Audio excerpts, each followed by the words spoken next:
On commence sur demi-pointe à environ une demi-hanche de la barre.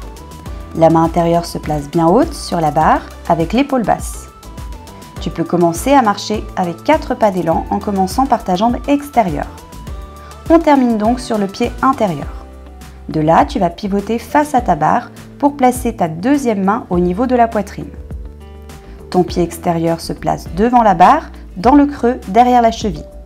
Puis en éloignant ton poids du corps de la barre, tu te laisses partir vers l'avant en décollant l'autre jambe pour la placer cette fois-ci derrière la barre, dans le creux à l'avant de la cheville.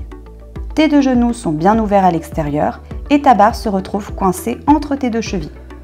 À l'atterrissage, tu poses tes pointes de pied, tu continues la rotation pour démêler tes genoux, puis tu descends tes mains pour tirer dans tes bras et remonter.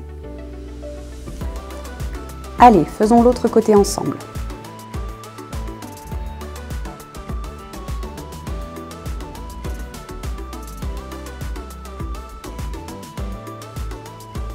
Il existe plusieurs variations du Fireman. Pike Fireman, où au lieu de mettre tes chevilles, tu viens placer tes genoux de chaque côté de la barre, jambes tendues et à hauteur de ton bassin. Fireman Lady, c'est la même chose que le Pike Fireman, sauf que tu vas garder une jambe tendue et l'autre fléchie.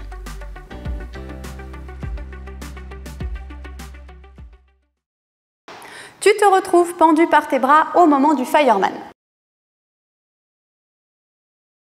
Dans un premier temps, il va falloir bien placer ses mains.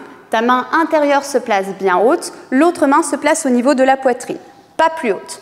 Pourquoi elle se place au niveau de la poitrine? Pour pouvoir repousser la barre et garder une certaine distance entre ton buste et la barre.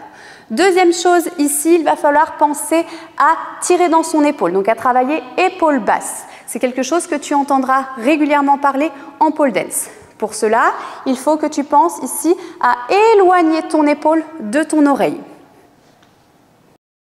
Et on pense à cela tout le long de son spin.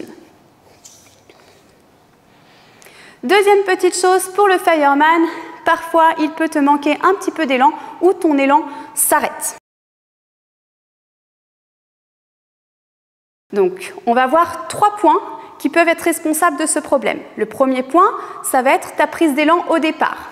Donc ici, on place la main bien haute, l'autre main au niveau de la poitrine et on va faire nos 4 pas d'élan en terminant sur le pied intérieur. Pour aller chercher ton élan, il faudra penser à se déséquilibrer vers l'extérieur et vers l'avant. Plus on s'éloigne de la barre et plus on vient créer de l'élan. Deuxième petite chose ici, il se peut que tu serres beaucoup trop fort la barre au niveau de tes mains et du coup, ça va arrêter ton spin. Donc, c'est peut-être par peur, donc aie confiance en toi et desserre un tout petit peu les mains. Il se peut aussi que tu viennes serrer ici tes 2 genoux contre la barre. En serrant les genoux contre la barre, tu viens bloquer ton élan.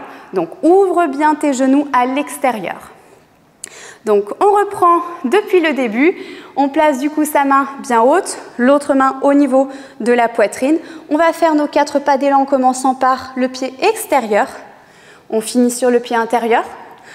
On crée son élan en se déséquilibrant. On pense à tirer dans son épaule du haut, à repousser dans son bras du bas, à desserrer ses mains et à ouvrir ses genoux. Donc voilà pour les petites astuces du Fireman. J'espère que ça t'aidera à mieux le passer, à mieux le comprendre. C'est à toi de jouer maintenant. Bon entraînement!